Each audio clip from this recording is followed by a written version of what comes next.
Bom, novamente, meu bom dia a todos. Estamos retomando a gravação da manhã de terça-feira, dia 6 de outubro de 2020, reunião de outubro da segunda turma, Câmara, segunda sessão de julgamento do CARF.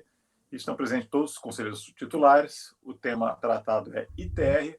Eu vou passar a palavra já para o doutor Juliano, que é o relator do próximo item, que interessado Walter Alves Pinto, item 56, ele também mesmo interessado 57. Eu vou passar a palavra para o Juliano, que ele vai poder explicar, né, se tem alguma diferença sensível e narrar aí o relato, fazer o seu relato. Por favor, Juliano, com a palavra. Obrigado, presidente. Haverá, sim, diferença. Esse primeiro processo, o 56, tem questões de fato que eu vou precisar relatar com mais precisão aqui para vocês terem um entendimento dos autos.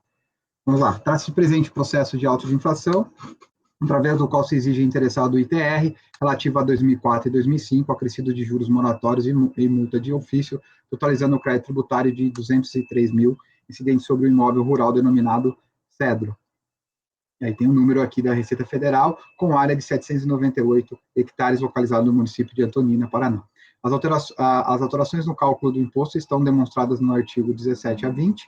O fiscal autuante relata que foi apurada a falta de recolhimento de terra decorrente de alteração do valor da terra nua, declarado nos exercícios mencionados com base nas informações do sistema no CIPT, mantido pela Receita Federal do Brasil em virtude no contribuinte não ter apresentado o laudo de avaliação do imóvel rural. Certificado do lançamento em 27 de 7 de 2008, o contribuinte apresentou requerimento solicitando sua exclusão do polo passivo do referido processo, vez que, em 9 de 2 de 2007, o imóvel foi transferido para Benedito Scarono, conforme artigo 130 do Código Tributário Nacional.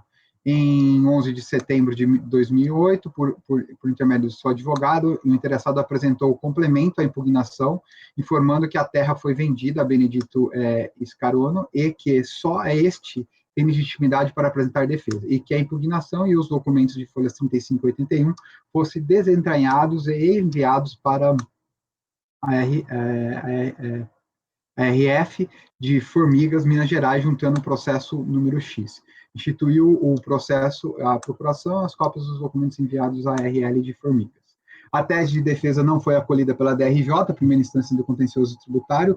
Na decisão, a qual, em síntese, consta que o ADA tempestivo, os documentos que foram apresentados com a peça impugnatória não foram analisados porque são relativos ao processo X, que foram desentranhados esse processo, como solicitado pelo hora recorrente, encaminhado à RF de Formigas, permanecendo apenas nesta as cópias.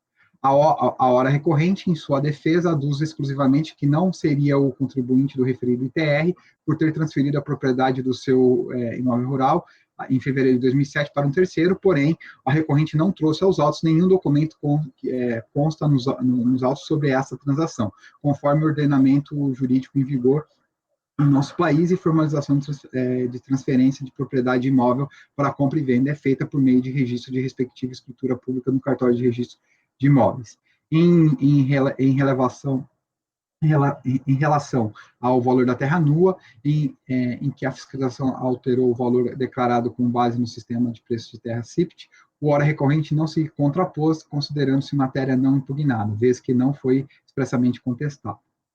No recurso voluntário, o sujeito passivo reforça suas alegações de que a propriedade rural objeto de lançamento foi alienada por um terceiro em 2007, não podendo ele ser sujeito passivo da obrigação tributária. Ademais, o recorrente inova em sua peça recursal, aduzindo que o lançamento em foco deveria ser anulado, considerando que o imóvel rural que deu origem ao PAF está localizado dentro da área de proteção de ambiente de Guarapuava, porém pertence ao município de Antonina, conforme mostra a carta de plane altimétrica do Ministério do Exército, e que está totalmente constituído por matas secundárias, terciárias e quaternárias, e em razão desses dois fatores, e protegida pelo bioma da Mata Atlântica, a que se refere a Lei Federal de 11.428, e o Decreto APA da reserva, sendo desta forma uma área de APP e estaria fora do campo de incidência do ITR, conforme a legislação citada.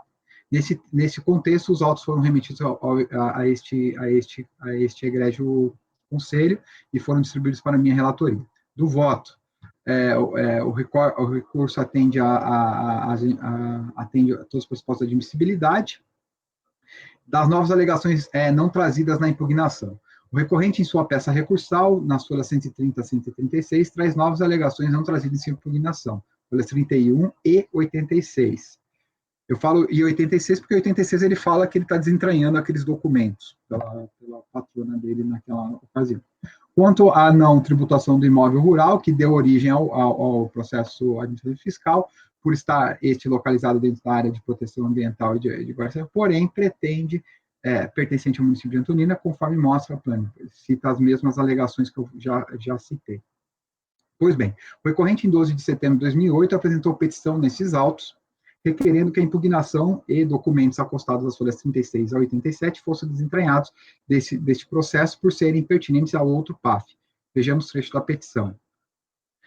Aí eu cito o que ela está pedindo aqui. Desta maneira, permaneceu como impugnação a peça de defesa acostada às folhas 31, que foi objeto da análise da DRJ, e que ressaltou que o acórdão, que ressaltou em seu acórdão 04-20-653, que, inicialmente, que a impugnante, em folhas 36 a 38, e documentos que instruem não foram analisados porque são relativos ao processo tal que foram desentranhados esse processo como solicitado pelo interessado. Ora, não pode agora o recorrente retornar com as alegações que ele mesmo afirmou não fazer parte desse processo. Destacamos que a fase litigiosa do processo fiscal administrativo se inicia com a impugnação do contribuinte, conforme disposto no artigo, dispõe a redação do artigo 14 do decreto 70.235, sendo que neste momento o contribuinte deverá apresentar os motivos de fato e de direito que se fundam os pontos discordantes e as razões e provas que possuem, nos respectivos dispostos no inciso 3º do artigo 16 do decreto 7.235. Porém, ocorre que essas novas alegações do recorrente foram apresentadas somente agora, sem nenhuma prova adicional. Confira-se que não foram levadas, atacadas em sede de impugnação, não sendo possível o recorrente trazer novas alegações em seu recurso voluntário, respeitando o estabelecido no artigo 17 do decreto 70.235. Está errado aqui, desculpa. Neste ponto, não há indícios ou fatos novos que justifiquem que o recorrente não podia alegar esses tópicos em sua impugnação, e só poderia fazê-lo agora. Pelo contrário, no caso em tela, o próprio recorrente retirou essas novas alegações da sua defesa preliminar. Dessa maneira, não pode ser analisada essas alegações nesta fase do processo administrativo fiscal. Posso continuar, presidente, em relação a esse tópico?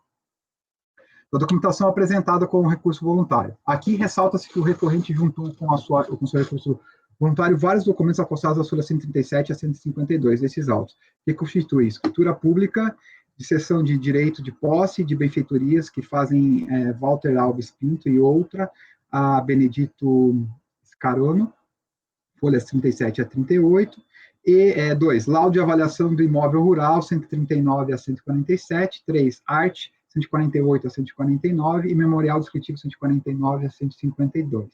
Então, vejamos, quanto à escritura pública de cessão de direito de posse e de benfeitorias que fazem Walter Alves Pinto e outros, a Benedito Scarano, entendemos que esses documentos apresentados pelo recorrente somente em recurso voluntário devem ser analisados nos modos do inciso na linha C do parágrafo 4º do artigo 16 do decreto 70.235.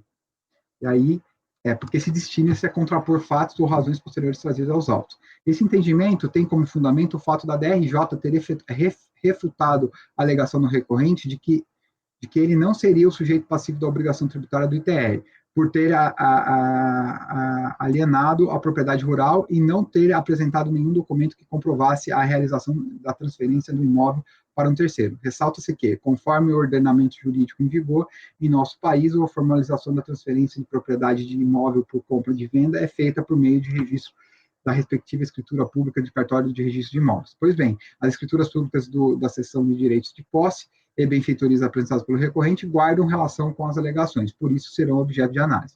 Porém, em relação aos demais documentos apresentados, eu cito eles novamente, entendemos que não devem ser apreciados, pois não condizem com as alegações trazidas com a peça impugnatória, bem como por estarem ausentes dos requisitos que autorizavam o afastamento da preclusão de que trata o parágrafo 4º do artigo 16 do decreto 70.235. Do mérito, o recorrente, em suma, aduz que não seria sujeito passivo da obrigação tributária objeto do lançamento em análise, considerando que, em 9/2/2007, o imóvel que deu origem ao ITR foi transferido para o senhor, o nome do terceiro, requerendo que seja excluído seu nome do polo passivo do processo administrativo fiscal, em razão do disposto do artigo 130, que em seu lugar seja incluído o nome do terceiro, obedecidos os comandos legais aplicados ao caso, para que o mesmo não venha posteriormente alegar cessamento de defesa. Para reforçar essa alegação, o recorrente em sua peça recursal aduz. Aí trago as alegações que deixo de citá-las. Pois bem, inicialmente apontamos que não consta dos autos, antes do recurso voluntário, nenhum documento que comprove que o recorrente havia transferido a propriedade do imóvel rural para um terceiro. Os documentos que comprovam a cessão de direito de posse e benfeitorias somente foram apresentados quando a interposição do recurso voluntário, por 137 a 138. Na análise de tais documentos, consta-se que, no dia 11 de julho de 2008, foi lavrada a escritura de cessão de direito de posse de benfeitorias que faz Walter Alves e outros a Benedito, declarando que os outorgantes cedentes detêm a posse mansa e pacífica do imóvel e de benfeitorias constantes de uma área de terras rurais, com área total de 330 alqueires. Há mais de 14 anos, conforme instrumento devidamente retificado por escritura pública, lavrado no livro 182, folha 19 do cartório de notas da cidade de Antonina, aos 3/1/2001. Sendo assim, os outorgantes cedentes cedem a transferência todos os direitos adquiridos ao outorgado, cessionaram pelo valor de 66 mil. No dia 18 de julho de 2008, foi retificada a escritura lavrada em 11 de julho de 2008, para incluir na redação, sendo que o presente escritura tem seus efeitos retroativos a 9/2/2007, data do compromisso particular de compra e venda de tudo o que é objeto da minha escritura, e que assim fica retificado. Que, pela presente escritura e na melhor forma de direito, vem retificar aquela escritura quanto às mudanças apontadas e retificá-la em todos os seus demais termos, ficando esta fazendo parte integral daquela, datada de 11/7/2008.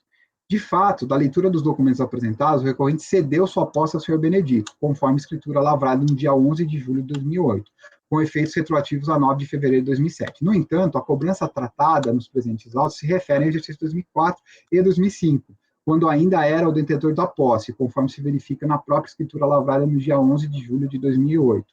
Em se tratando de TR, o contribuinte do imposto é o proprietário do imóvel, ou titular do seu domínio, ou seu possuidor, a qualquer título, conforme estabelecido no artigo 31 do Código Tributário Nacional e artigo 4º da norma 393/96. Ora, no caso dos autos, na época da ocorrência dos fatos geradores, o recorrente era o contribuinte do imposto em cobrança, tanto que entregou a declaração em seu nome, mas informando valores divergentes.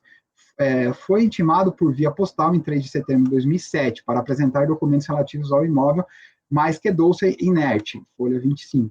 Ademais, os documentos apresentados somente corroboram que, na época dos fatos geradores, o recorrente era o contribuinte do TR e o único responsável pelo pagamento do imposto. Portanto, o lançamento é procedente, devendo ser mantido em sua integridade. Ante exposto, conheço parcialmente do recurso para, na parte conhecida, negar-lhe o provimento. Meu voto, presidente. Ok. Dúvidas, questionamentos? Passar, então, para o Mário. Como vota? Só um detalhe, ele questionou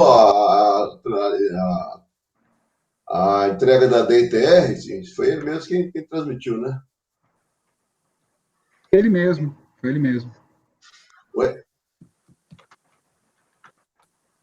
Foi ele mesmo, Mário, foi ele mesmo que transmitiu. Acho que era bom colocar isso, né? Deixar claro que transmitiu tudo. Eu acompanho o voto do relator, presidente. Ok, Martim? Também acompanho. Ricardo? Acompanho o relator. Ismila? Caio? Acompanho o relator. Leonan? Acompanho o relator. eu também acompanho, então fica, na verdade, posso conhecer em parte o recurso, aí depois eu acerto com o relator esse conhecimento em parte, tá? A gente faz um acerto no dispositivo, tá? Mas ficou parcialmente o recurso, na parte conhecida, negar ele provimento. Pode passar para 57, por favor, Juliano. Obrigado, presidente. É o mesmo contribuinte, 2006, 2007. Eu vou direto ao voto, presidente, se vocês não se importarem. Caso precise, eu volto aos relatos, tá bom? Para a gente adiantar aqui o voto da admissibilidade. O recurso voluntário atende todos os pressupostos de admissibilidade da matéria não refutada no recurso voluntário.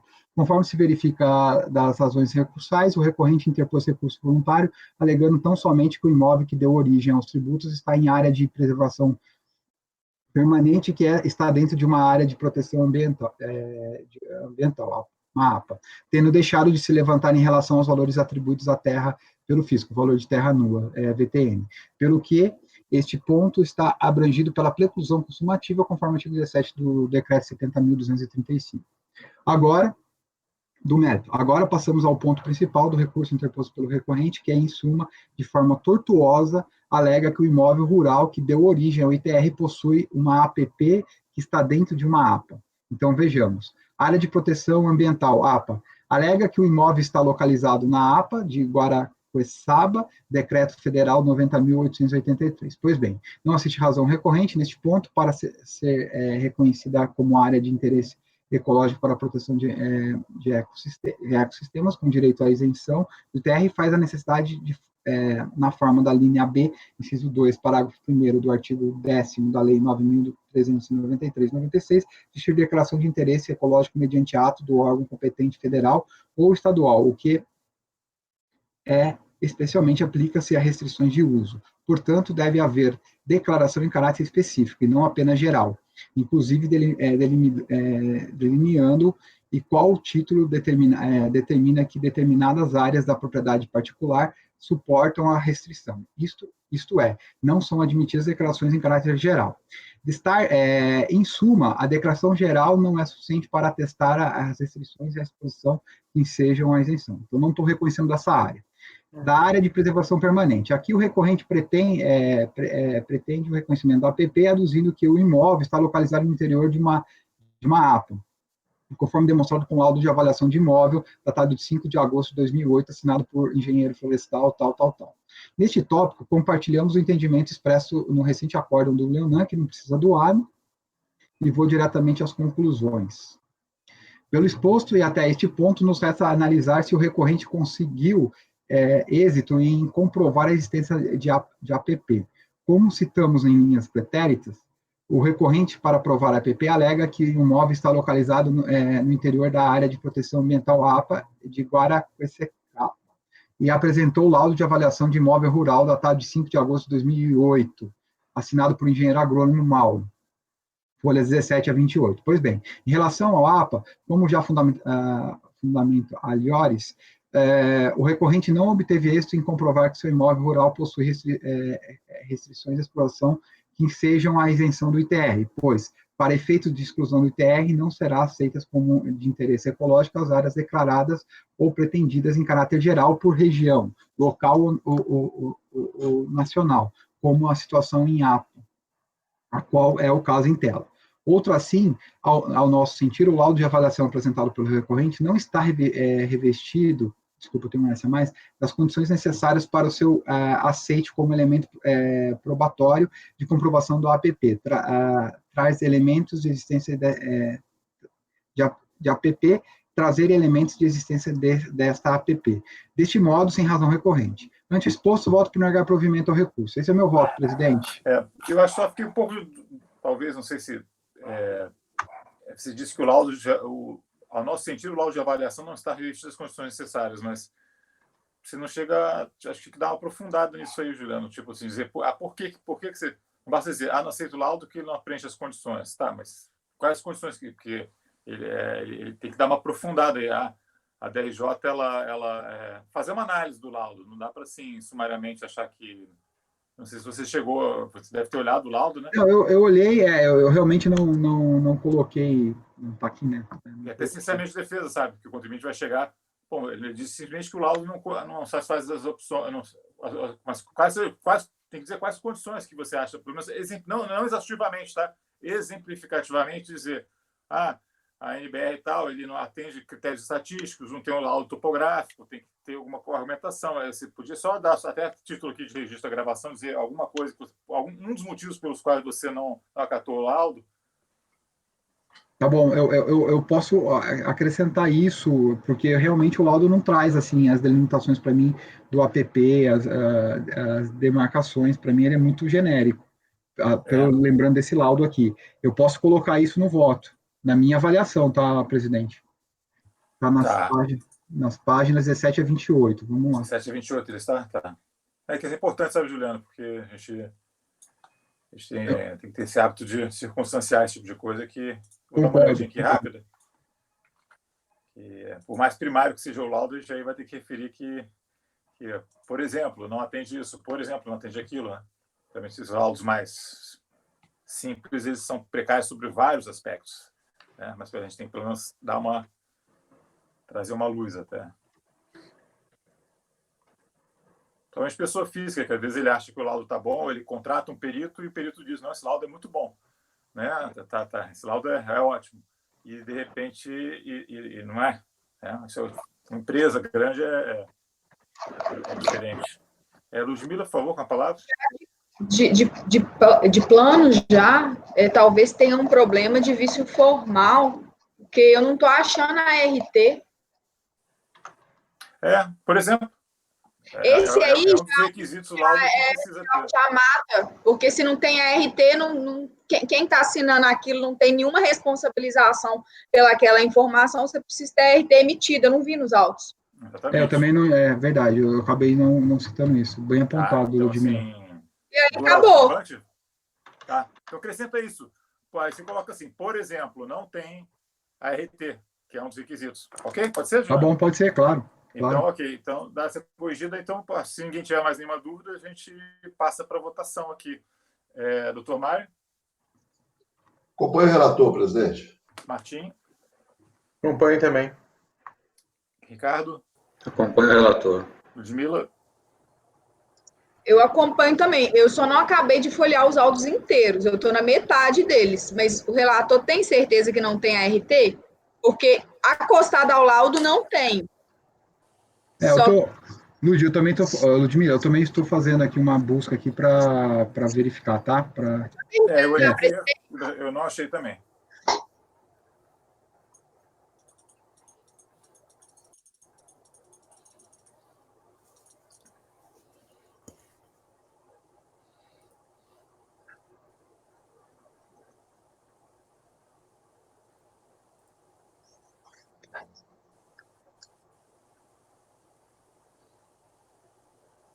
Não tem não, gente. Eu olhei aqui, não tem. Pode prosseguir, então, Ludmila. Além disso, o laudo é deficiente, eu acho que poderia acrescentar isso, que não tem nenhum registro fotográfico, não tem registro de satélite, não tem registro de hidrografia das espécies, que ele simplesmente chega a um valor, e você vê que pela própria conclusão dele, o perito parece partir da premissa de estar inserido numa área de preservação para daí apresentar o cálculo dessa APP. Eu acho que não, mas topográfico tem aqui, tem nas folhas, se você olhar, tem folhas aí com plantas topográficas, a 57, 58, tem. O RT eu não achei. Verdade. Não, fica no RT. A RT está claro que não tem, então fica no RT, tá? Se é o caso. Mas acho que é importante, tá, gente? Vamos ter esse cuidado aí, que é bem legal. Pode ser, então? Vamos prosseguir a votação? Então. Acompanhe? Caio? Acompanhe. Leonardo? Eu acompanho o relator, presidente. Eu também vou acompanhar. Então, ficou por unidade de votos, negar provimento. E lembrando até, isso é importante, tá, gente? Porque isso aqui pode ser até, a situação dessa pode dar embargos, tá? O contribuinte pode chegar e falar, está dizendo que o laudo não é adequado, mas por quê? Né? E realmente, se não tem uma fundamentação, o porquê da inadequação do laudo, se o contribuinte ele pode entrar com embargo, sim, esse seria um motivo por uma omissão. Tá? Daí onde teve aquele lá do Ricardo, que tinha tempestividade, não tinha analisado, o porquê da tempestividade é diferente um pouquinho, mas estou falando assim, essas questões assim são ambições que são em pontos importantes do julgado que a gente não pode deixar essa brecha, ok? Então, eu vou passar a palavra novamente para o Juliano, item 60 da pauta, Juliano. Obrigado, presidente. Vamos lá, o contribuinte é o Rogério Ramos Batalha, tá? A gente vai estar aqui falando de ARL, APP, VTN e área de situação pela atividade rural. Vamos lá. Só um minutinho. Existe do interessado o pagamento de crédito tributário lançado em procedimento fiscal de verificação de cumprimento das obrigações tributárias relativas ao ITR suplementar no valor de R$ 42.991, acrescido de juros de mora e multa por informações inexatas na declaração do ITR de 2009, referente ao imóvel rural, número tal, denominado Fazenda São Pedro Campo de Fora, localizada no município de Capão Alto, Santa Catarina, com área de 388,3 hectares, conforme notificação de lançamento, folhas 4 a 10. Como consta dos autos e explicado pelo fisco na descrição dos fatos, enquadramentos legais, com a finalidade de viabilizar a análise dos dados declarados no exercício de pauta, o sujeito passivo foi intimado a comprovar a utilização do imóvel na atividade rural como área de pastagem, bem como o valor de terra nua, BTN, com a apresentação de documentos tais como matrícula de imóvel, certificado de cadastro de imóvel rural, Instituto Nacional de Colonização e Reforma Agrária, INCA, fichas de vacinação expedidas por órgão competente acompanhadas das notas fiscais de aquisição de vacinas, demonstrativos de movimentação de gado, rebanho, notas fiscais de produtos referentes à compra, venda de gado, laudo técnico de avaliação do imóvel emitido por engenheiro agrônomo ou florestal, conforme estabelecido na norma 14.653 da Associação Brasileira de Notas da BTN, com grau de fundamentação e precisão 2, com anotações de responsabilidade técnicas arte registrado no CREA, contendo todos os elementos de pesquisas identificados e planilhas de cálculo e periféricas pelo método de comparativo direto dos dados de mercado ou avaliação efetuadas pela Fazenda Pública Estadual ou Municipal, entre outros, apresentados aos métodos de avaliação e fontes de pesquisas que levaram a convecção do valor arbitrado ao imóvel. Foi informado, inclusive, que na falta de atendimento da intimação, poderia ser efetuado o lançamento de ofício com o arbitramento do VTN, com base nas informações do sistema CIPT, conforme legislação, sendo demonstrado o preço por hectares do município do imóvel. Com a carta de 21/23, foram enviados os seguintes documentos: laudo técnico, documento de identificação arte, CCIR, matrícula do imóvel, instrumentos particulares de arrendamento rural, inventário de animais, notas fiscais do produtor, mapa de imóvel, entre outros, e folhas 24 a 56. Na descrição dos fatos, a autoridade fiscal tratou da intimação dos documentos encaminhados em resposta e da análise dos mesmos, da área de proteção vegetal, área de pastagem e valor da terra nua, verificou que não foram aprovados da forma declarada. No complemento da descrição dos fatos, tratou de cada um dos itens fiscalizados e dos documentos pertinentes encaminhados. Da descrição da área de imóvel, o fisco concluiu que, em síntese, o contribuinte requer a alteração dos valores declarados das áreas de APP, de 0 para 36,6 hectares, e a área de reserva legal de 0 para 77,7 hectares, e explicou dos quesitos legais para sua aceitação, que não basta apenas a comprovação da existência, pois o princípio da verdade material não se sobrepõe a exigências formais para sua aprovação, e mencionou a necessidade do ADA, bem como da averbação da ARL e matrícula do imóvel no prazo regular, cujas faltas impedem a aceitação dessa área.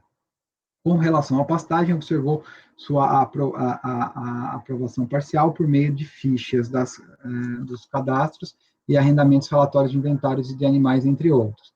A respeito do VTN, constatou que o laudo de avaliação não foi elaborado de forma eficaz para sua aceitação. Com base nessas outras explicações, APP e RL, não foram considerados a APV, foi glosada a pastagem ajustada aos comprovantes de VPN, alterado com base nas tabelas CIPT, bem como a modificar os demais dados consequentes, como o grau de utilização e a alíquota de cálculo. Apurado o crédito tributário, foi lavrada a notificação de lançamento, cuja ciência foi dada ao interessado em 11/6/2003, sendo apresentada a impugnação. Passo diretamente a tese para as decisões da RJ, que não aceitou, não foi acolhida os argumentos do impugnante, do recurso voluntário. No recurso voluntário, interposto em 15 de outubro de 2014, folha 117 a 127, o sujeito passivo reitera suas alegações feitas em sua impugnação, apresentando sua peça recursal os seguintes pedidos: considerar a área de preservação permanente, reserva legal, como não tributáveis, diminuir a alíquota pelo grau de utilização devendo ser tomada definitiva equivalente a 0,10%, tudo nos termos da fundamentação, acatar o laudo de avaliação e a declaração do município de Capão Alto como definitivo do VTN. Nesses termos, os autos vieram para o CARF. Passo ao voto. O recurso é admissível. Área de reserva legal. Neste tópico, o recorrente alega que o fato de ter ocorrido a averbação da matrícula do imóvel rural em 13 de setembro de 2012, da RL, não inviabiliza o reconhecimento de tal área da propriedade rural. Aduz que o ato declaratório ambiental ADA não é imprescindível para o reconhecimento fiscal da ARL, que mesmo sem averbação na matrícula do imóvel, a ARL não é um fato impeditivo para reconhecimento da área, bem como transcreve trechos de alguns julgados para fundamentar suas alegações. Pois bem, em relação à ARL, já é pacífico no CARF, que uma forma de comprovar a existência de ARL é a averbação desta área no registro público competente, antes da data do fato gerador, para dar publicidade à erga omnes e reconhecê-la, de modo inconsistente nos termos do artigo 22, inciso 2º do artigo 167 da Lei 6.015 de 73, parágrafo 2º. No mesmo sentido, temos a súmula 122 desse egrégio consigo.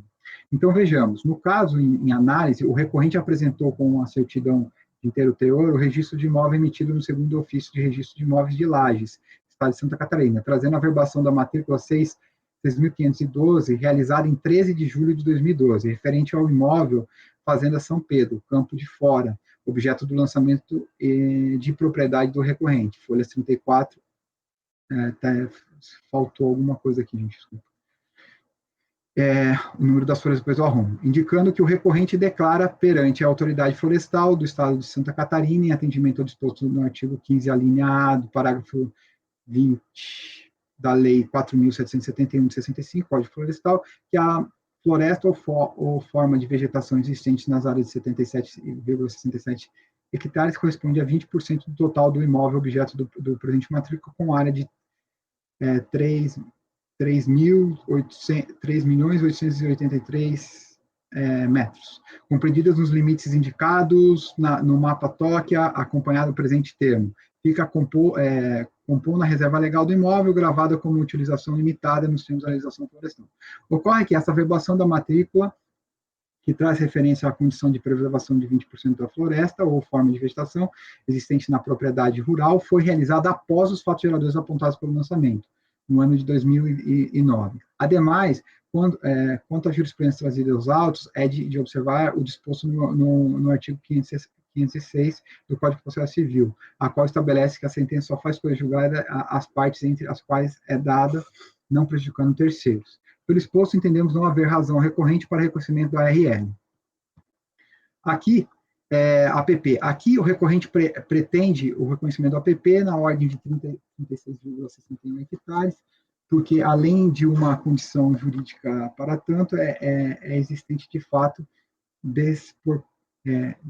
desimportando registro no IBAMA. Verifique também que o recorrente apresenta nos autos laudo técnico, em folhas 26 a 27, datado de 23 de julho de 2012, arte número 44.504.009, e folhas 30 a 32, com o objetivo de comprovar o valor da terra nua.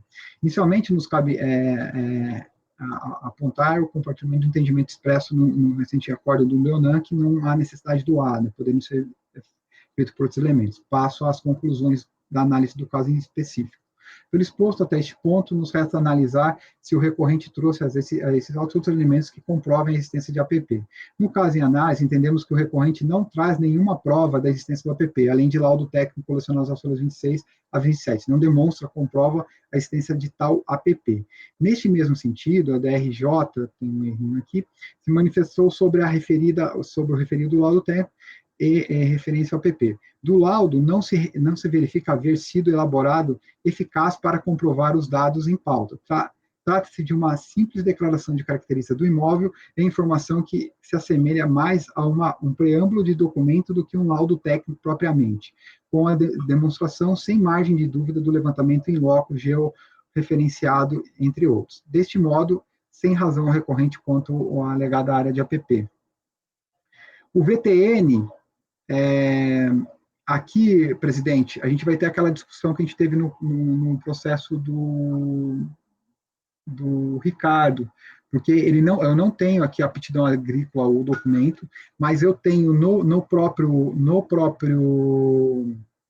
na própria notificação, na própria descrição dos fatos, a reprodução desse documento, está nas folhas 8. Sim, eu já na verdade, assim, Juliano, eu já me adiantar, até porque eu já li todo o teu voto, tá? Na verdade, esse caso aqui é justamente aquele caso em que é feito, sim, por aptidão agrícola. Na verdade, você pega a folha 17 dos autos, tá? Folha 8, na verdade, né? Aquele valor ali, aptidão agrícola VTN médio, terra de primeira, terra de segunda, terra de terceira, esses valores nem tem como você colocar na DTR esse tipo de informação. Isso aqui foi dado pelo município e está por aptidão agrícola VTN médio. Tá? Você não tem só o extrato, mas ele pegou os valores que estavam na tela do sistema e colocou exatamente aqui, e esses valores não vêm de DTR. Tá aqui, origem de informação. O valor da DTR está ali, ó, 1902,16. Se a fiscalização tivesse utilizado 1902,16, está olhando aquele número? Está na folha 8 dos autos. 8 dos Se autos. Se tivesse utilizado 1916, estaria errado, porque que esse valor VTN de TR é a média das DTR entregues no município. Isso aqui que não é aceito, mas a fiscalização está utilizando outra coisa, está utilizando o valor terra de terceira, que é a aptidão agrícola VTN médio, que foi formado pela Secretaria Estadual de Agricultura de Santa Catarina. Então, isso aqui é tranquilo, isso aqui dá para aceitar, tá? Tá. Então, neste caso, o meu voto, neste tópico, eu teria que retificar, porque se essa aptidão ela é aceita... aceita. E ele usou pela aptidão agrícola, então o VTN está correto. Esse aqui é aquele caso que eu falei, que às vezes o fiscal ele não coloca a tela do sistema, tá? Direto, mas ele copia a tela do sistema dentro da notificação de lançamento. Esse caso é perfeito. Era aquilo que eu estava me referindo. É um caso, a gente pegou um caso do Martim também igual, eu também já peguei caso assim. Isso aqui é tranquilo de aceitar, tá? É até bom para vocês todos olharem, quem tiver dúvida, olha bem isso aqui, ó. O que não é aceito é aquele VTN de TR, aquele númerozinho ali, 1902. Isso não é aceito. Isso que o CAF não vem aceitando, a Câmara Superior não aceita. Agora, a aptidão agrícola VTN médio informado pela Secretaria Estadual, isso se aceita. Tudo bem, gente? Ficou claro para todo mundo aí? Tá? Até para a gente superar um pouco isso aí. Mas então você retifica, Juliano, esse ponto? Pode ser? Eu vou retificar porque faz todo sentido e realmente eu me confundi aqui. Então eu retifico. Não, normal. A gente está aqui para... Estamos aprendendo juntos, né? Mas o importante é que realmente o entendimento esse é bastante tranquilo. Então seria negar provimento, né? Negar provimento, exatamente. Ok. Todos entendidos? Podemos passar a votação? A Ludmila quer falar? Pode falar, Ludmila. Só acrescentando ainda que, para robustecer a sua negativa do laudo, a RT que tem nos autos, ela descreve o objeto contratado como laudo para aferir VTN. Ou seja, ele é imprestável para APP, porque o que ele atesta ali que ele está fazendo é só VTN. Então, seria um outro ponto só para dar essa melhor justificativa do porquê da não aceitação. Perfeito. Eu vou colocar isso eu citei isso passando no meu voto, mas eu não coloquei no APP como um dos motivos, um dos fundamentos. Ok. Então, vamos passar a votação. Mário? Só um detalhe também, que além dele ter utilizado a aptidão agrícola, Ele usou o critério mais benéfico, né, que foi a terra de terceiro, que é o menor valor ainda. Sim, a pior terra, né? Então não dá nem para mexer mesmo. Eu acompanho o voto do relator, negando o provimento. Ok, Ricardo. Não, Martins. Acompanho. Eu acompanho o relator. Ok, Ludmila. Acompanho. Caio. Acompanho o relator. Leonan. Acompanho o relator negando provimento. Eu também acompanho, só peço também para o relator fazer o reparo na emenda, tá? Não esquece, senão também pode dar embargo, certo? Ok, já bota em amarelo lá, destaque para fazer a modificação pertinente. Então, fechamos o tema de TR, tá? Esse tema que tanto rendeu aqui nessa sessão. E vamos passar para a temática, fica só um processo pendente de vistas coletivas de mesa. Presidente. Oi. Só fazer a anotação que foi o voto no 60 e 61. O que foi? 60 e 61, correto. O 61 Isso. foi votado assim porque eu repeti vinculado ao paradigma 60. Obrigado, Maia. E vamos passar agora, ainda com o doutor Juliano, a temática agora de imposto da pessoa física, que é o item agora, o item 62. 62, a gente vai tratar de RRA, né, que eu já olhei os votos, inclusive, então acho que dá para resumir bem, tá, Juliano, até porque essa questão da Pacífico no CARF, que nesses casos de RRA anteriores, aí, se não me engano, até 2010, que teve a modificação, o entendimento do CARF é pacífico em fazer, já se pacificou, melhor dizendo, né? Não era pacífico, mas se pacificou no sentido de que tem que ser feito o recálculo, né? Caso não tenha sido feito por regime de competência, tem que ser feito tributado não com base no regime de caixa, mas sim por regime de competência, de acordo com as alíquotas que eram vigentes à época, né, em que os rendimentos deveriam ter sido pagos. Esse é um entendimento pacífico. Então, tendo em vista esse entendimento pacífico, você já pode, não, estou fazendo isso, mas aí as peculiaridades outras você sim salienta. Pode ser? Pode ser. Eu só vou citar aqui o nome do recorrente. Não, se tiver outras peculiaridades, fica à vontade. Se eu estou falando essa questão toda, você já pode falar. Não estou aplicando o entendimento pacífico do CARF, que é o recálculo. O resto não, o resto você analisa aí, na medida que necessário, ok? Tá, presidente, eu acho que pelo amadurecimento da turma, eu até vou diretamente ao voto, tá? Se vocês se permitirem, tá? Porque eu acho Pode ser o 62, então, com a palavra do doutor Juliano. Interessado, Luiz Carlos Moraes. Obrigado, Juliano. Obrigado, presidente. Estou diretamente ao voto, como dito. O recurso é admissível em todos os aspectos. Novo documento apresentado com recurso voluntário. Inicialmente, entendemos que o recibo de honorários advocatícios fora 38, apresentado pelo recorrente, com sua recurso voluntário, deve ser analisado por haver pertinência à lide já instaurada com a impugnação. Então, estou recebendo esse documento. Do mérito do RRA, como falamos há pouco, estou tratando aqui o tratamento pacífico do CARF, para que seja considerado a aplicação das alíquotas vigentes à época em relação ao recebimento dos recursos dele, tá? Porque foi aqui recebido de uma ação movida contra o INSS para aposentadoria. Do recibo de honorários advocatícios, aqui o recorrente solicita que o valor de 20 mil indicado no recibo apresentado junto com seu recurso voluntário seja deduzido da base de cálculo do imposto de renda, considerando que o referido recibo refere-se a honorários advocatícios pagos por ele e a sua advogada, que o representou nos autos do processo judicial que moveu contra o INSS e que resultou no recebimento dos rendimentos do RRA, ou já do lançamento. Pois bem, realmente os valores referentes aos honorários advocatícios podem diminuir do valor recebido do RRA, como estabelecido na legislação. Porém, no caso em foco, o recibo apresentado pelo recorrente não traz informações mínimas de que se refere aos honorários advocatícios pagos pelo recorrente em razão da ação movida por ele contra o INSS, que deram origem ao RRA. Frisa-se que não há nos autos nenhum outro documento que demonstre que o recibo de honorários advocatícios, folha 38, se relaciona com os valores de RRA recebidos. Dessa forma, sem razão recorrente sobre a dedução dos honorários. No pedido de redução da multa, o recorrente pleiteia a redução da multa dos juros, bem como o parcelamento do débito tributário. Ocorre que, além da Lei 11.941/09, tratar de redução de multa e de juros e de parcelamentos específicos, que a adesão já se findou há anos, este egresso conselho não é competente para se manifestar sobre o pedido de parcelamento de débito. Pedido de aplicação da moratória. Neste ponto também não há razão recorrente, pois não há que se falar em moratória ao caso em tela, bem como não é competente o colegiado para se pronunciar sobre tal pleito. Vou diretamente ao dispositivo. Ante exposto, voto por dar parcial provimento do recurso para que o IRPF sobre o rendimento recebido acumuladamente seja calculado utilizando suas tabelas e alíquotas do imposto vigente nos meses em que a parcela foi reconhecida como devida na decisão judicial. Esse é o meu voto, presidente. Ok, acho que no caso simples, só fica um pouquinho de dúvida aqui da redação da ementa, tá? Porque não que não tenha acontecido isso nesse julgamento do recurso extraordinário, mas existe assim uma certa polêmica em relação à real se o julgamento desse recurso aí dá margem a se dizer que digamos assim, tendo em vista o julgamento desse recurso extraordinário, se o que teria de ser feito é esse recálculo, tá? Na verdade, então, eu acho que ficaria melhor você simplesmente citar, meio que replicar o que foi colocado no dispositivo, tá?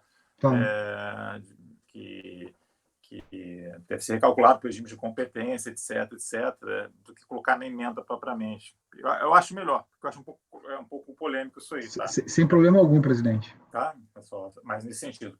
Mas de resto, então, o Mário quer falar? Eu fiquei curioso com um detalhe aí. Essa questão do recibo, ele foi alegado na impugnação pelo relatório aqui, não teria sido não, né? Do recibo do advogado. Então, é que eu não li, mas mas é tratado no acórdão. No acórdão? Tá. É porque no resumo da impugnação aqui não consta nada. É que como eu não li também, mas pelo que eu lembro do caso, tá no acórdão. Tá ok. Mário, como vota? Também não consta aqui no relatório. Se foi discutido no julgamento de piso, porque senão seria não conhecer dessa parte, né? Mas você está dizendo que foi discutido. Ok. Acompanha então, doutor Mário?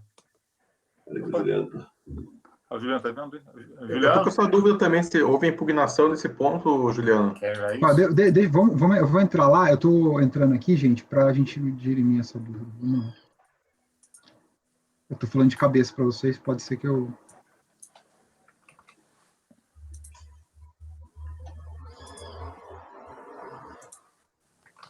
Eu não vejo, particularmente, não vejo isso como tão fundamental, porque mesmo que tivesse sido conhecido, esse documento é inapto, também não vejo muita polêmica, mas vocês estão com dúvida em relação a isso?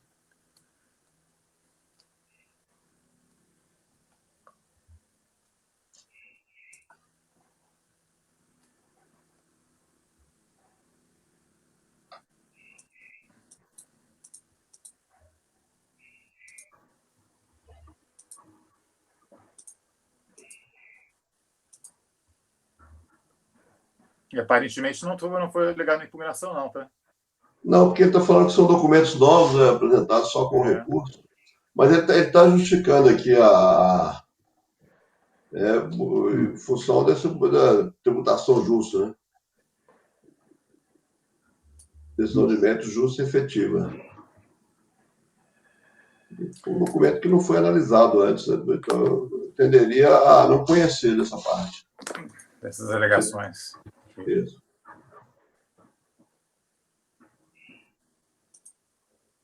É 27.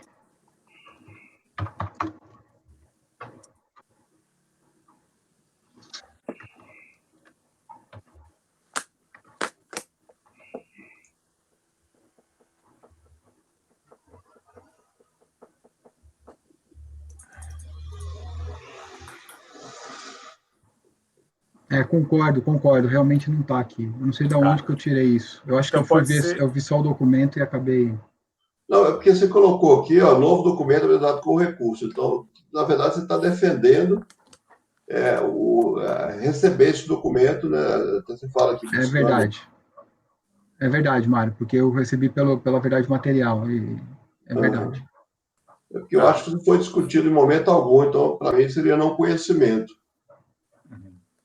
né, foi precluso porque não apresentou em momento algum esse documento.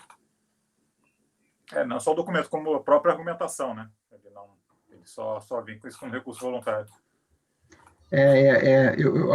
Porque se a gente for ver a impugnação, ver que foi ele mesmo que montou... Sim. É bom, mas aí, é paciência, né? Não dá para dar um tratamento diferente. Não, eu sei, não, vocês têm razão, mas...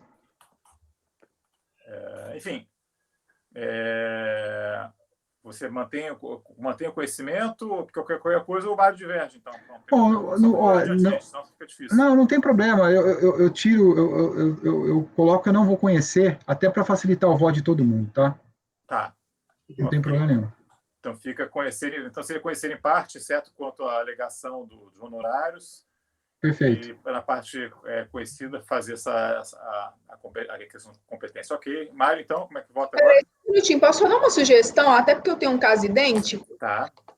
Como vai conhecer de uma matéria só, falar, conheço parcialmente apenas quanto a matéria tal, eu acho que às vezes simplifica. Não, sim, também tanto faz. Quando é só uma, tanto faz, porque você conhece de uma matéria e está rejeitando uma só, dá na mesma. Tá? Ok. Como vota, então, Mário? Acompanha o relator, presidente. Martim? Acompanho também. Ludmila? Ricardo? Acompanho. Ricardo, desculpa. Acompanho. Ricardo? Acompanho. Acompanha. Caio? Acompanho. Leonan? Acompanho. E eu também acompanho, então ficou esse problema conhecido em parte. Na parte conhecida foi para ser feito o recálculo, né, da penalidade do imposto de renda conforme os regimes de competência. Eu peço só, relembro também o Juliano, mais uma vez, de fazer os ajustes, então, na emenda. Aí vai ter que formar as duas emendas, né? Porque você aceitou a juntada, então tem que já bota lá para não dar embargos, tá, gente? É sempre importante olhar isso. E então esse 62 fica mesmo, não é repetitivo, né? Então podemos passar para o 63, a Vânia Vitorino, pode ser? Pode ser. A Vânia é o seguinte, eu tenho tem dois arquivos, eu estou sugerindo uma resolução aqui, no recente caso que a gente analisou, e caso vocês não concordem com a resolução neste caso, aí eu vou para o voto, tá? Então eu vou primeiro para a resolução. Pode ser, presidente? Pode ser.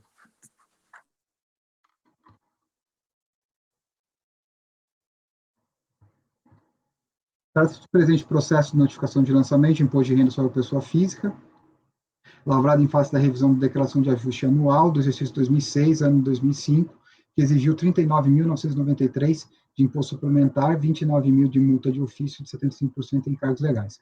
Consonante à descrição de fatos de notificação do lançamento, folha 17, foi constatada a omissão de rendimentos decorrentes de resgate de previdência privada, PGBL, FAP, da empresa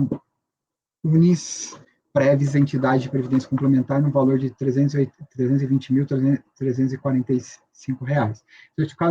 Certificada em 11 de 11 de 2008, a contribuinte apresentou em 3 de 12 de 2008, por meio de representação legal, a impugnação instruída com os documentos de folhas 20 a 27, onde, preliminarmente, nos termos do artigo 151 do inciso 3º do CTN, requer a suspensão da exigibilidade do crédito tributário constituído e registra a tempestividade da impugnação. No mérito, após breve descrição dos fatos, argumenta que o valor autuado, não importa 320 mil, refere-se a resgate efetuado no plano de previdência privada submetido ao regime de plano de... aqui está VGBL, mas está errado, tá? É PGBL, está errado no relatório deles. Sofrendo retenção de 48.051, correspondente a 15% do valor levantado, que somados aos demais rendas alcançou o patamar de 494.307. Diferentemente do que entendeu a fiscalização, fez constar de sua declaração o recibo de 293. Resultou na dedução do imposto de renda na fonte. Aduz que aderiu ao plano de previdência complementar em 2 de 12 de 1993, se desenvolveu em 2005 e salienta que as decisões do STJ firmaram posicionamento no sentido de que os valores resgatados relativos a contribuições relativas até a advento da Lei 9.250, de 95, devem ficar livres de tributação. Salienta que, embora a partir da vigência da Lei 9.250, de 95, tivesse autorizado a proceder à dedução da base de cálculo, não o fez. Assim, não poderia ser tributada no ato do resgate do benefício sobre o total do capital investido, segundo a tabela progressiva do imposto de renda, uma vez que o imposto devido incide tão somente sobre o regimento de capital, não podendo, portanto, prosperar a atuação efetuada. Em extenso arrazoado, transcrevendo diversas jurisprudências e doutrinas, sugere contra a multa de 75%, alegando excessividade, confiscatoriedade, viola o princípio da constitucionalidade e assim por diante. Por fim, requer a inviabilidade da notificação do lançamento, caso não seja, este entendimento requer a exclusão da base de cálculo do imposto, devido ao relativo às contribuições relativas até a entrada em vigor da Lei 9.250 de 95, a exclusão da multa de ofício pelos fundamentos expostos e a produção de provas por todos os meios admitidos no processo administrativo, em especial a prova documental que acompanha o presente defesa e a prova pericial que se justifica pelo fato de as contribuições realizadas ao longo dos anos nunca terem sido deduzidas da base de cálculo do imposto, não podendo, por consequente, sofrer tributação quanto ao do seu resgate. No acordo da impugnação, a quarta turma da DRJ, por meio do Acórdão X, de 15 de outubro de 2013, julgou por unanimidade improcedente a impugnação apresentada pela recorrente sobre o fundamento a seguir descrito. O órgão julgador conheceu como tempestiva a impugnação, considerado nos demais requisitos de admissibilidade, entendeu resumidamente que, quanto à alegação de inconstitucionalidade e ilegalidade nas normas que fundamentam o lançamento, é defesa a esfera administrativa apreciar arguições desse cunho, por ser foro privativo do Poder Judiciário, ademais, a atividade fiscalizatória é vinculada e obrigatória, escrito o artigo 152 do CTN. Entre as espécies de planos há o PGBL e o VGBL. Para a produção do PGBL, há incentivo fiscal relativo à dedução das contribuições pagas da base de cálculo do IR até 12% dos rendimentos computados em determinada base de cálculo. No entanto, no momento do resgate ou do recebimento do beneficiário, todo o valor é sujeito à incidência do IR na fonte e na declaração de ajuste anual. O VGBL, por sua vez, as contribuições não são dedutíveis na apuração da base de cálculo do imposto na declaração de ajuste anual, porém, o do resgate imposto incide só somente sobre os rendimentos e não sobre o total do resgate ou rendimento com aposentadoria. No caso dos autos, o informe de rendimento apresentado pela recorrente e folhas 26 comprova o montante de 320 mil como rendimentos tributáveis decorrentes de benefício de previdência privada, sujeito ao ajuste anual, tem um errinho aqui, tributados na fonte e na declaração de ajuste anual, o teor do artigo 33 da 9.250.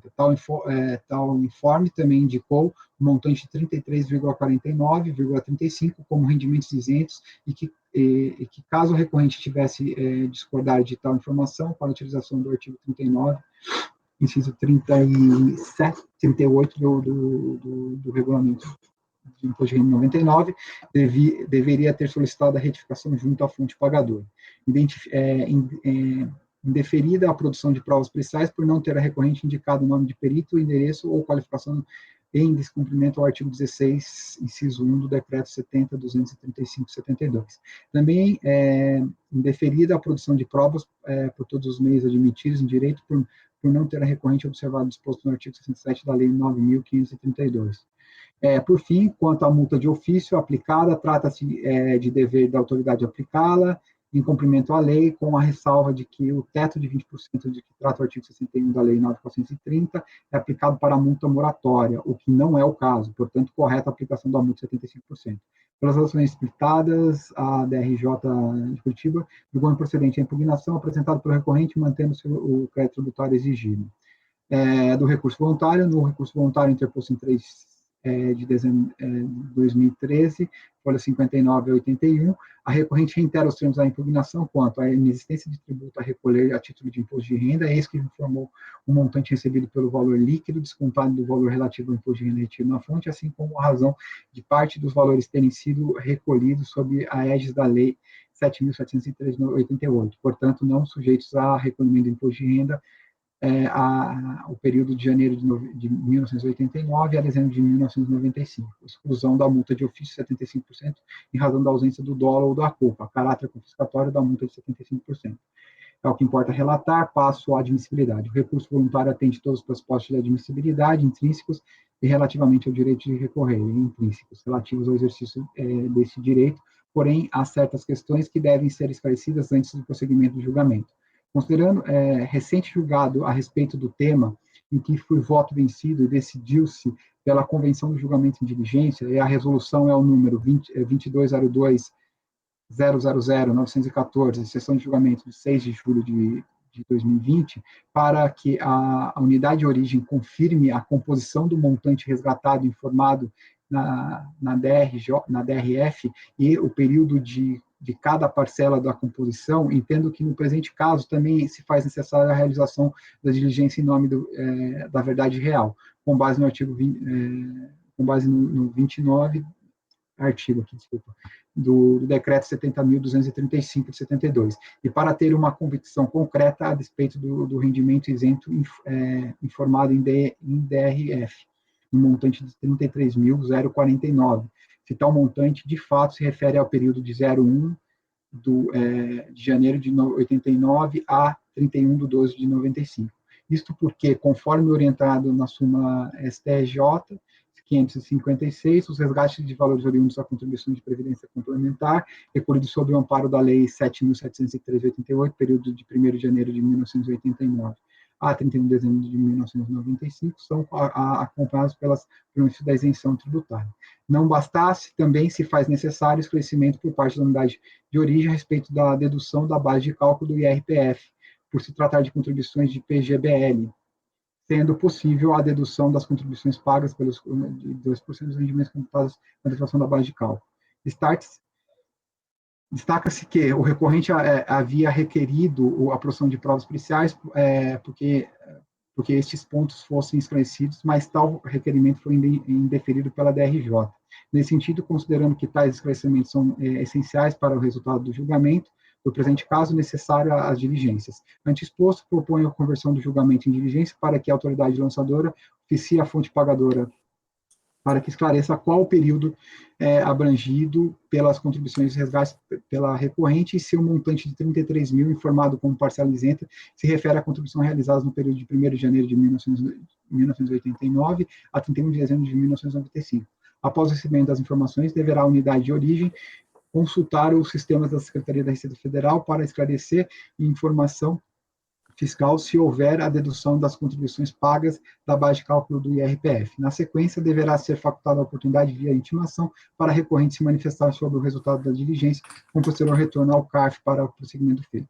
E esta é a minha condução primeira aqui, presidente, caso... Ok, Juliano, só me repete, por favor, você tem o número da resolução que foi feita daquela vez? Eu tenho, desculpa, não está na versão que está por vocês, nessa minha versão está, mas como eu só mudei isso, eu não quis... Não, só me diz, só quero dar uma consultada para ver se exatamente os fatos são os mesmos, né? Tá. 2202.0000.914. Vou dar uma olhadinha rápida aqui.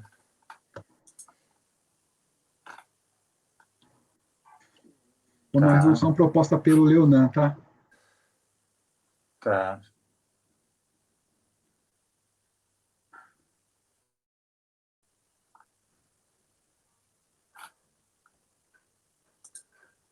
Vou dar uma olhada, só para lembrar.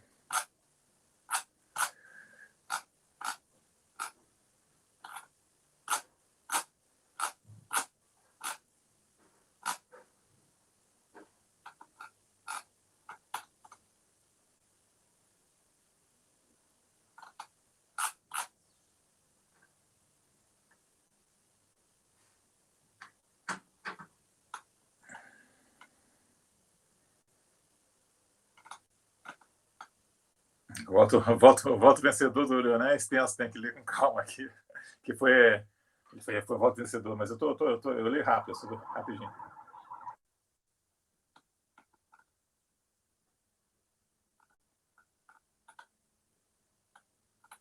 Meu Deus, Leonan, que voto é esse? Está enorme esse voto vencedor do Leonan. Uma tese aqui jurídica.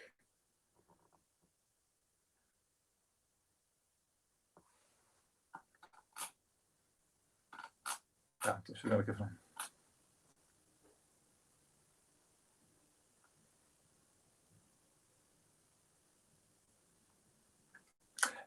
Que a minha dúvida é a seguinte, né? Eu tenho, o que acontece assim?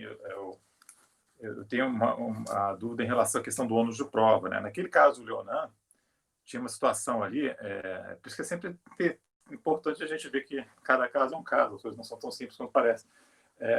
Ali era um caso de o contribuinte tinha feito 30 anos de contribuição para aquele Montepio lá, né?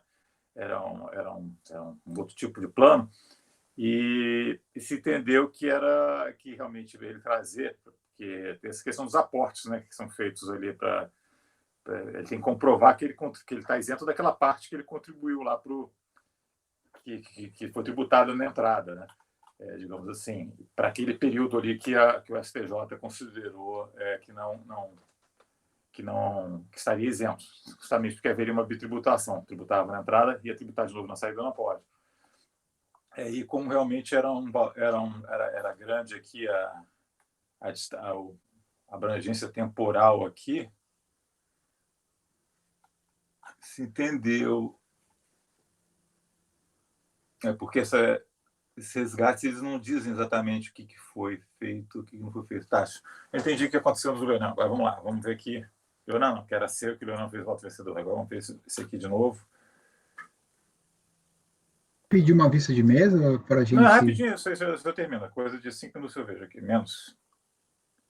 Mas quem quiser já tirar dúvidas, pode ficar à vontade, tá? Eu não estou só eu tirando essa dúvida pessoal aqui. Mas...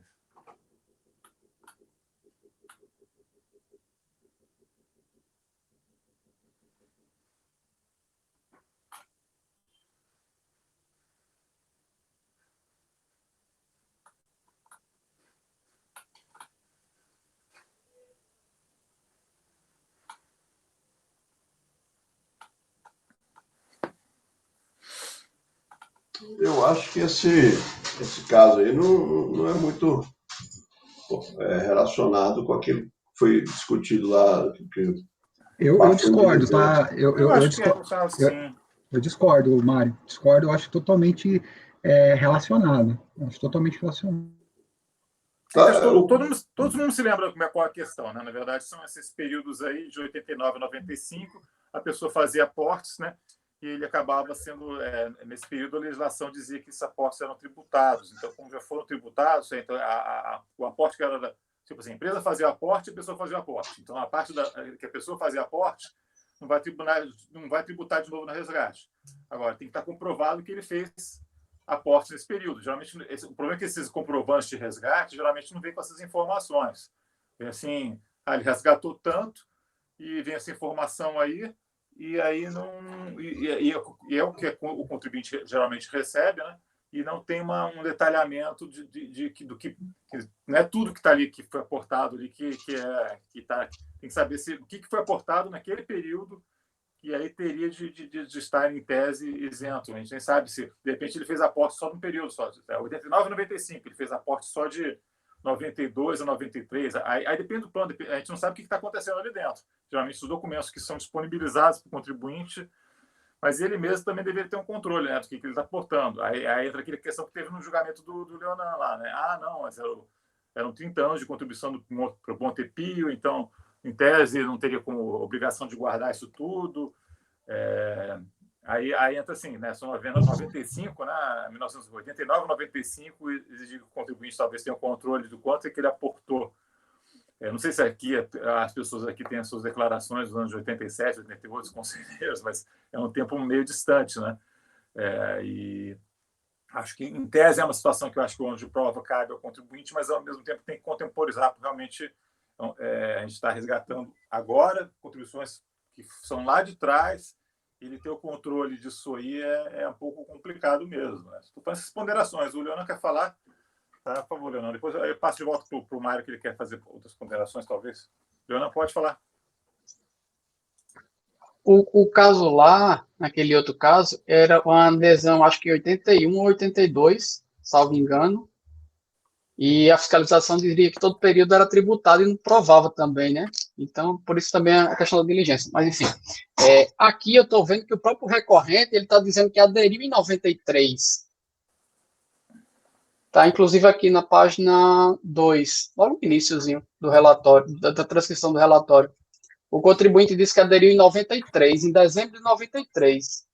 E a tese aqui independe de prova, ao meu ver, porque a tese aqui independe da resolução. A tese aqui está discutindo 93 a 2005, dizendo que tem aquela jurisprudência do STJ, que até o Juliano foi vencido lá, mas ele acatou, depois se reposicionou e aceitou essa tese do STJ, que no início não aceitava, né? Mas até não conhecia, mas depois ficou tranquilo nesse ponto. Agora aqui, como não tem um período para trás ainda desse período, não tem década de 80, por exemplo, só de 93 para frente, eu acho que dá para julgar. Na verdade, não precisaria de prova das contribuições de 93 a 2005, é decisão do STJ, né? Antes da lei 9250 de 95. Agora, só te pergunto o seguinte, tá com... De 89 a 95, não tinha tributação da Previdência. Sim, Por causa se presume que passou a ter assim, a partir de 9250. E como ele aderiu em 93, então de 93 a 95 não podia ser tributado. Tá, mas assim, tá comprovado nos autos que ele era, quer dizer, você sabe a página da adesão? Não, eu estou lendo aqui o relatório da fiscalização, né? A própria fiscalização da firma, Quer dizer, da DRJ, né? Isso. Ele a DRJ que está dizendo aqui, 93 e aderiu em 93 e saiu em 2005. É o que eu estou entendendo. Exatamente isso, e está na impugnação também nas folhas 4, tá?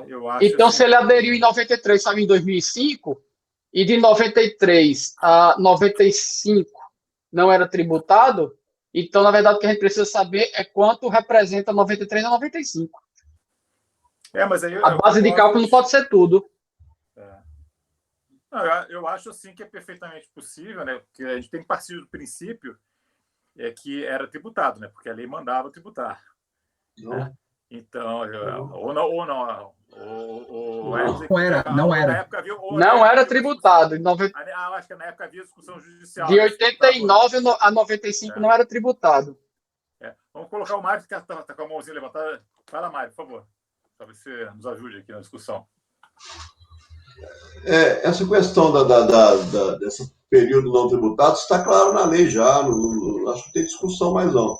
E se você pegar aqui na página 26, que é o comprovante de rendimentos, ele está bem definido aqui, ó, o rendimento tributável são R$320 mil, 345, e esse período aí da lei, que é não tributado, ele jogou lá como isentos não tributáveis. A fonte pagadora jogou lá 33.049,35. Então, a discussão que está no que consta dos autos é que a contribuinte ela pegou o valor de R$320 mil, deduziu o imposto de renda retido na fonte e declarou o resto como rendimento isento.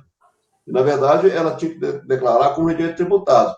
O fato, ela alegou lá na impugnação que não deduziu da base de cálculo na época, mas isso aí é irrelevante. A lei não dava essa opção de caso não desudo no limite de 12%, você não seria tributado no resgate. Então, acho que os elementos estão bem colocados aqui. Ó. O valor tributado corresponde a R$320 mil, que é o período tributado. Esse período não tributado está informado aqui como isento não tributado, 33.049, isso aí está na página 26, né? Então, eu não vejo problema nenhum. Ela errou na hora de declarar, porque ela considerou que aquela retenção lá seria de tributação exclusiva na fonte. Na verdade, não é tributação exclusiva, isso daqui é na tabela progressiva, né? Então, eu não vejo o que essa diligência traria de esclarecimento ao fato, porque aqui já está dizendo claramente que foi excluído esse período. Isso na página aqui, também na 16, se não me engano, está informado aqui, na hora que informa o valor, é justamente a omissão de 320 mil no auto de infração. A notificação da malha, né? Então, o valor da omissão, R$320 mil. que é aquela Eu parte... não entendi muito bem o que você está dizendo, Mário, porque na época da 1713, 88, esses rendimentos, esses aportes eram tributados. Mas hoje, se você pegar a declaração de imposto de renda, ele já fala lá, rendimentos não tributados do período tal a tal. Não, tudo bem, mas o fato, quando ele fez lá na época, ele foi tributado, ele contribuiu. Não, isso é bem antigo já. Tanto que a fonte pagadora já deduziu a parte não tributada. Que era aquela parte do isento não tributado. Mas eu não sei se essa parte se refere àquilo, entendeu? Eu não sei, eu não consigo. Pelo informe de rendimento não tem essa informação. Eu entendo o que você está falando, mas eu não sei se aqueles 33.049 se refere a esse período. Eu não sei. Aquele informe ali é só de resgate de previdência. Eu sei, mas Mário, como que eu vou ter certeza disso? Você está dando uma certeza nisso? Ele não contestou em momento algum. Informe de uma empresa terceira, não é do fisco, é uma empresa de previdência. O recurso, ele não contesta esse valor. Ele só fala que declarou o valor líquido, o valor dos 320 menos, ele fala que é tributado, menos os 17, ele declarou com o valor líquido. Eu não tenho dúvida nenhuma aí que esse valor aí, tanto que a omissão não fala nada desses 17.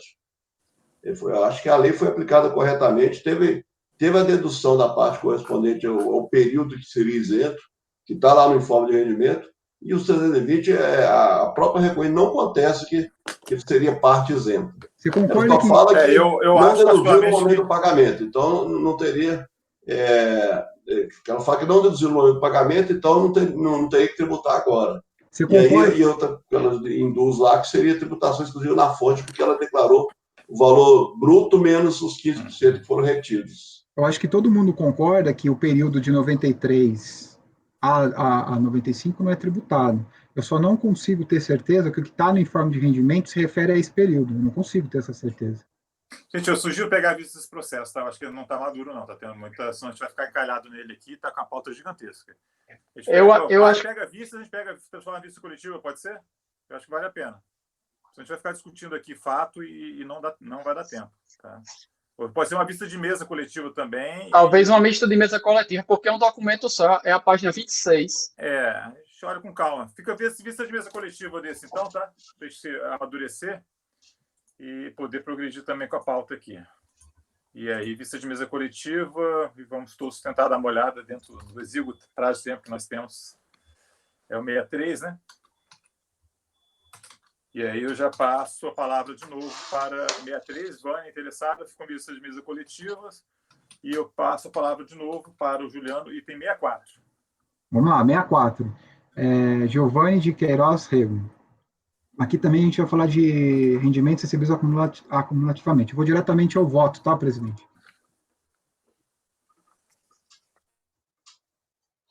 Da admissibilidade, ele é admissível, e os rendimentos recebidos acumulativamente, como a gente já explorou na sessão de hoje, com base já em julgado do STF, no caso, em foco, o recorrente em face ao pedido de aposentadoria alega que recebeu em 2007 os valores acumulados de 16 de julho de 1998 a 28 de fevereiro de 2006, tendo a fiscalização calculado o imposto sobre o valor total na data da percepção das verbas recebidas do INSS. Contudo, como decidido no recurso ordinário, acima mencionado, o imposto de renda incidente sobre os bens pagos acumulados deve ser calculado de acordo com as tabelas e alíquotas vigentes na época em que os valores deveriam ter sido aplicados.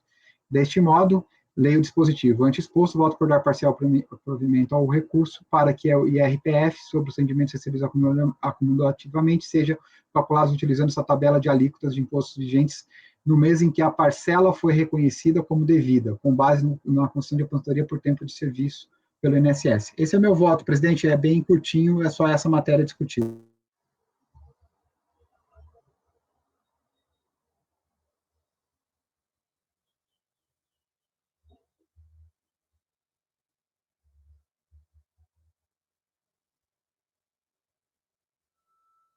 Não estamos te escutando, Rony.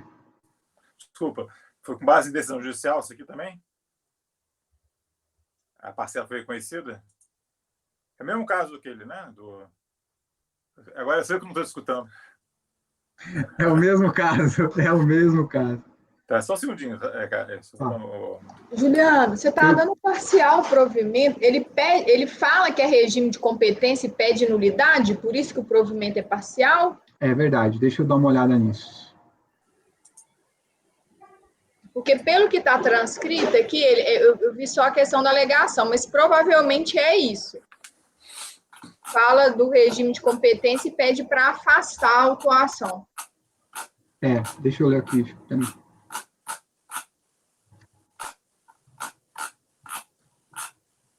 Eu teria que fazer um tópico sobre afastar, né? Eu acho que não, eu acho que tem um julgado da Câmara Superior que eles falam isso, que existia essa dúvida, que depois veio o entendimento jurisprudencial, que só sanou essa controvérsia, que era uma questão meramente interpretativa, e que por isso não maculava o auto. Eu fiz no meu com um parágrafo. Não acho que tem que abrir tópico nem nada, não. Também não precisa. É só para a gente entender por que é parcial o provimento, porque pelas razões que está no recurso, parece que ele só está pedindo o que você está dando. Correto. Isso é bem fácil, bem tranquilo. Na verdade, assim, que geralmente o contribuinte, até que sendo pessoa física, às vezes ele pede, cancela, anula e tal, e a gente não está fazendo isso, a gente está fazendo então, a gente está dando parcial provimento e dando recálculo. Na prática, dá quase na mesma. Às vezes ele não tem nada para pagar. Na maioria das vezes não tem nada para pagar. Mas, enfim, só com são valores muito altos envolvidos. Mas, então, seria isso. É importante realmente dar só... No final, antes de conclusão sobre recurso voluntário, você pode abrir um tópico assim. Estou falando, com remate, esclareço que não se trata o caso de anulação de cancelamento da atuação, tendo em vista o posicionamento já consolidado, que no CAF, na qual nos tais da Câmara Superior, tanto como visto, cabe o recálculo do seu recálculo, etc. E ponto. Só isso. Ele pede para afastar, ele pede para cancelar mesmo, lá na 40. Tá bom, então, gente. Só entendi, minha dúvida é só isso aqui. Com base na concessão da aposentadoria por tempo de serviço pelo INSS, isso aqui, então, não foi...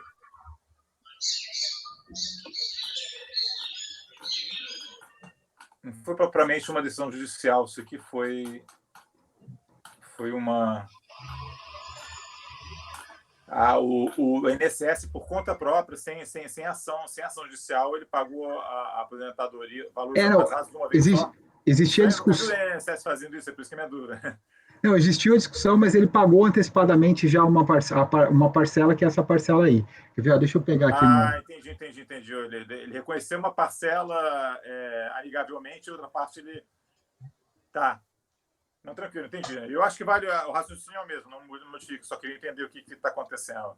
Então, teve uma parte que o INSS entrou na justiça, o contribuinte pediu 100 na justiça, aí o 50 ficou litigando e outros 50 ele já pagou os rendimentos acumulados dessa forma, tá? Que pode haver alguma divergência no sentido assim, de pode haver um questionamento, que esse raciocínio é válido para decisão judicial, mas não para reconhecimento do INSS administrativo, mas a princípio para mim não é o caso, porque existe a resistência da administração se configura mesmo da mesma forma. Enfim, mas é isso aí. Alguém tem alguma colocação adicional a fazer? Não? Senão vamos passar a votação. Mário? Acompanhe o relator, presidente. Acompanho. Ricardo? Acompanho. Ludmila? Acompanho. Caio? Acompanho o relator. Juliano? Opa, Juliano não. Desculpa, Leonardo. Troquei. Eu acompanho o relator. Eu também vou acompanhar, então ficou dado parcial provimento para fazer esse recálculo das exigências conforme regime de competência. Agora, bom, gente, está praticamente na hora do almoço, vamos encerrar, tá? Vamos combinar assim, então, 1h15 o retorno, tá? Vou pedir para encerrar a gravação. Só me permite um minuto aqui, presidente.